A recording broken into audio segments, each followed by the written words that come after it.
Hello, comment allez-vous? J'espère que vous passez de très bons moments. Nous sommes en plein état. Il y a du mouvement dans les parcs, sur les plages. Et je sais bien que vous êtes bien entourés dans vos familles. Bienvenue encore une fois à notre école du dimanche où nous allons faire cette nouvelle vidéo autour de la parole de Dieu. On débute par la prière. Je vais élever la voix et vous aussi, vous priez dans vos propres mots et on prie en même temps. Seigneur Jésus, merci pour ce bon moment que tu nous donnes pour écouter ta parole. Merci pour la joie de vivre. Merci Seigneur parce que tu es là pour nous. Oh Seigneur, je te prie que je sois ton instrument, que je sois ta bouche et que les personnes qui vont écouter cette parole, Seigneur, que cette parole les vivifie. Merci pour toutes personnes qui vont regarder cette vidéo et que la parole va les transformer, Seigneur, pour bien vivre dans la société. Merci encore une fois, que ton nom soit élevé, que son nom soit glorifié. C'est au nom puissant de Jésus que nous avons prié. Amen. Nous allons faire une petite révision de ce que vous avez vu dimanche passé. Vous avez vu que Dieu a institué la Pâque pour faire sortir le peuple d'Israël en Égypte. Pour le faire, il a dû tuer tous les nouveaux-nés du peuple d'Égypte et ils ont dû laisser le peuple d'Israël partir. Et c'est bon, et nous avons vu la gloire de Dieu. Mais le Pharaon, Dieu a endurci son cœur. Quand le peuple de Dieu a commencé la marche pour quitter Égypte, Dieu a demandé à Moïse de les diriger vers la mer Rouge et de camper autour de la mer. Pharaon a dit poursuivre le peuple d'Israël parce qu'il a dit que le peuple avait pris fuite et qu'il n'y a plus de services gratuits. Dieu a fait ça parce qu'il voulait éclater sa gloire. Alléluia. Pharaon a pris 600 chars. Il a pris des chevaux. Il a pris des personnes, des cavaliers qui sont bien armés. Donc les meilleurs, les élites. Et il a poursuivi le peuple d'Israël. Quand le peuple d'Israël a vu que Pharaon, que les Égyptiens les suivent, ils ont eu peur. Mais Dieu a dit à travers Moïse, il faut leur dire que je vais les délivrer de ce peuple d'Égypte. Et alors, quand le peuple d'Égypte venait en force et qu'ils étaient prêts d'atteindre le peuple d'Israël, Dieu a fait quelque chose. Vous savez qu'il y avait un nuée, une colonne de nuée qui accompagnait les Égyptiens, qui accompagnait le peuple d'Israël, et c'était l'ange de Dieu. Cet ange de Dieu s'est transformé en deux choses. Sur le côté, il s'est mis au milieu entre les deux peuples. Sur le côté du peuple d'Israël, il y avait la lumière. Sur le côté du peuple d'Égypte, c'était noir, c'était la nuit. Donc, le peuple d'Égypte ne pouvait pas avancer. Et alors, Dieu a dit à Moïse, lève ta main et étends le bâton sur la mer Rouge. Et la mer Rouge s'est divisée en deux.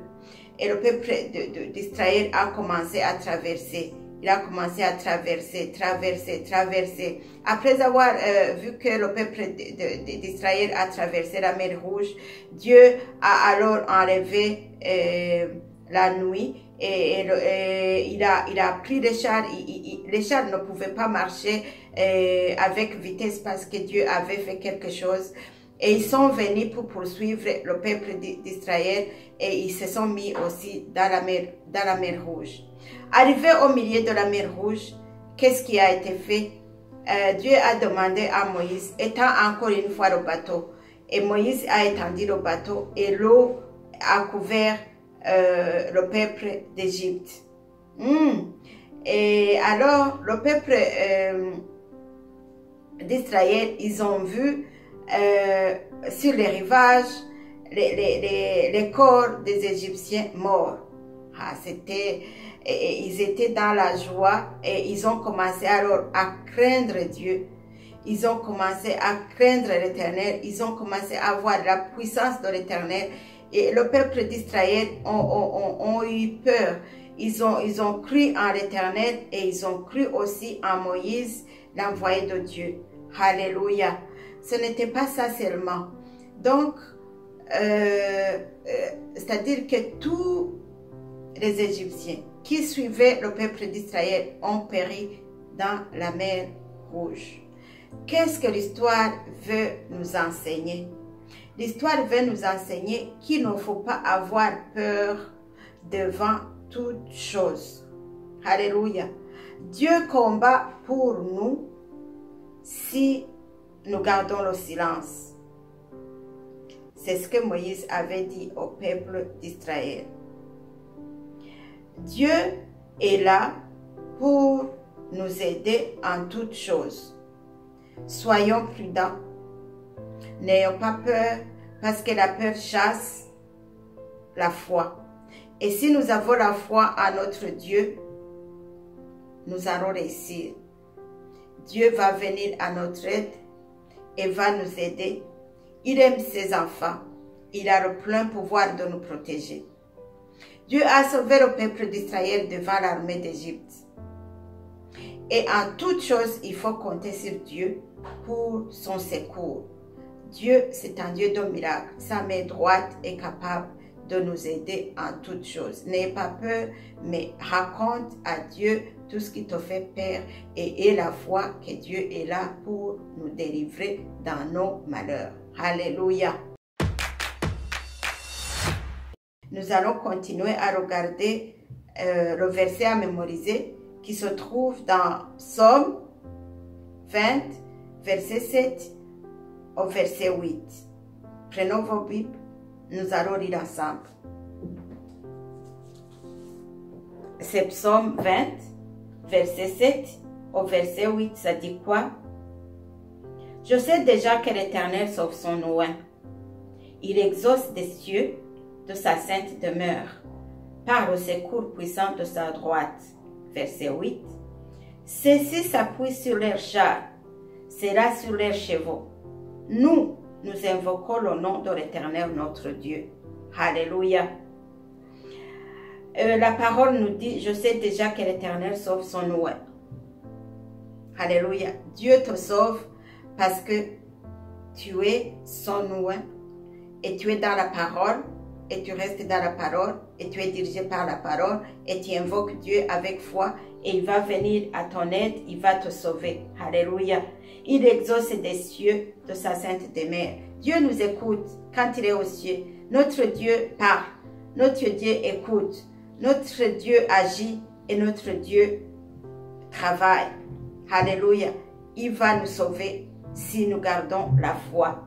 Si nous n'appuions pas sur nos biens, sur nos chars, sur nos forces, sur nos frères et sœurs, sur nos oncles, non. Il faut s'appuyer sur Dieu et Dieu va venir à notre aide, il va nous sauver. Lisons encore une fois la parole. Je sais déjà que l'Éternel sauve son oint. Il exauce des cieux de sa sainte demeure par le secours puissant de sa droite. Ceux-ci s'appuient sur leurs chars, ceux-là sur leurs chevaux. Nous invoquons le nom de l'Éternel notre Dieu. Alléluia. C'était la chanson du peuple d'Israël quand ils ont vu que les chars des Égyptiens n'avaient plus la force de les attraper. Alléluia. Nous allons continuer et terminer par une prière. Nous allons prier et toi aussi tu vas prier et on va clôturer notre vidéo. Seigneur Jésus, merci pour ta parole vivifiante. Merci pour ta parole livrée aujourd'hui. Je sais, Seigneur, que tu es avec nous. Je sais, Seigneur, que tu vas nous sauver. Je sais, Seigneur, que tu vas rester avec nous en toutes choses, dans toutes les épreuves où nous passons. L'essentiel, c'est que, Seigneur, nous gardons la foi en toi. Tu es un Dieu d'honneur, tu es un Dieu de gloire.